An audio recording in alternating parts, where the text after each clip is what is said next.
We're joined every Thursday by Governor Gina Raimondo, and today she is joining us live from the State House. Governor, thanks for being here. Thanks for having me. Nice to see you. At your briefings, you always start with the data, so let's start with the data. The numbers today show hospitalizations have reached their highest point since mid-June. New cases are nearing 200 for 2 straight days now. At what threshold do you consider increasing restrictions again? Yeah, so we're not there yet. In fact, not close to being there. The good news is that our percent positive is still below 2%. You know, it's about 1.5, 1.6%. And that's where we want to be. We're doing an awful lot of testing. But I will say this, Kim, it's not the trend we want to see. And I would ask Rhode Islanders to try to be a little bit more careful. I was with Dr. Birx this afternoon. She visited Rhode Island. We were together at URI.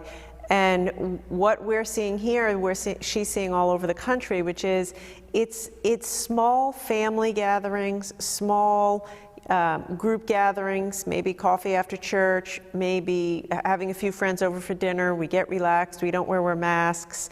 That's what we're seeing here, is what we think is driving this increase.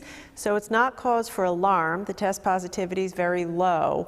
But I would ask Rhode Islanders, please, to try to be a little bit more careful, because as you say, this isn't the direction we want to be going. These aren't the trends we want to be seeing right now.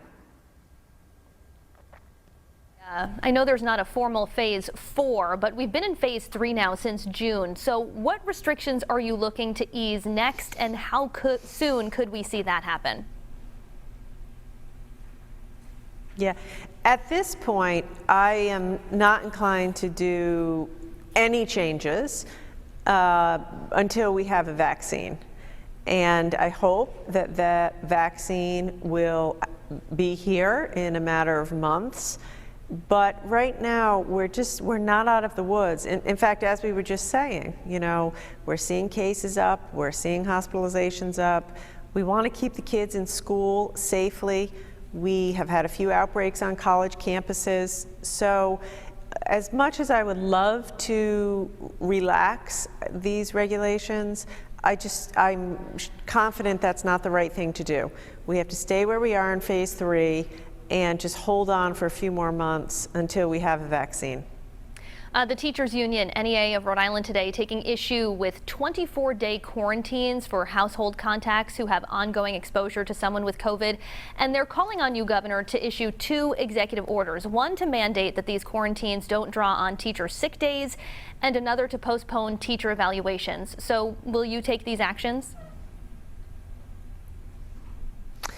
I don't think so. So first of all, the 24 days is in rare circumstances where you're living with somebody who has COVID. By the way, that's not just for teachers, that's for everybody. So I think, you know, we all have to follow the same rules to keep all of us safe. I know it's a pain. I know that's a long time. In the case of teachers and a lot of other folks, you can many times work virtually while you're in quarantine. And so hopefully school districts are being flexible and allowing that.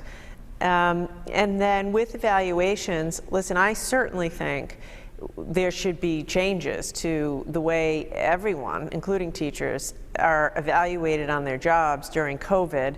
And I know that the Department of Education is looking at that, the school districts are looking at that. And, you know, I would encourage them, Department of Education, to try to figure out a way to make it fair for everybody while also making sure teachers are accountable. Governor, President Trump's positive coronavirus diagnosis was a wake-up call for a lot of people. As a leader, do you think you should also be undergoing routine surveillance coronavirus testing? So we are looking into that. In fact, the director of the Department of Health has suggested that I probably should get into a regular cadence, and so we are going to be doing that, and she'll advise me as to how regular that cadence should be. Obviously, I wish the president well and a speedy recovery. I will say, though, I wish he would be a little more serious about the virus and the handling of the virus. He still won't wear a mask. You see him having large group gatherings in the Rose Garden with nobody wearing a mask, nobody 6 feet apart. It's just, I wish he's the leader, and it's incumbent upon us leaders to try to set the example. And so we all need to do that. Governor, we've got about 30 seconds left, and I wanted to ask you about some breaking news that we learned about today. Michigan's Governor Gretchen Whitmer, the FBI has uncovered a plot to kidnap her. So I know you are friendly with Governor Whitmer. What's your reaction to this, and have you changed your security protocol at all in response to this? Yeah, it's terrible. It's awful. She is a friend. She's doing a great job. Listen, every decision that we make, that I make, that every governor makes, it's a tough call. You don't have to like it. You don't have to agree with it. There's no place for violence. And I'm very lucky. I have an excellent security detail, and I trust them. And these are tough times. They're tough times, but I feel safe, and I feel I'm leading from a position of confidence.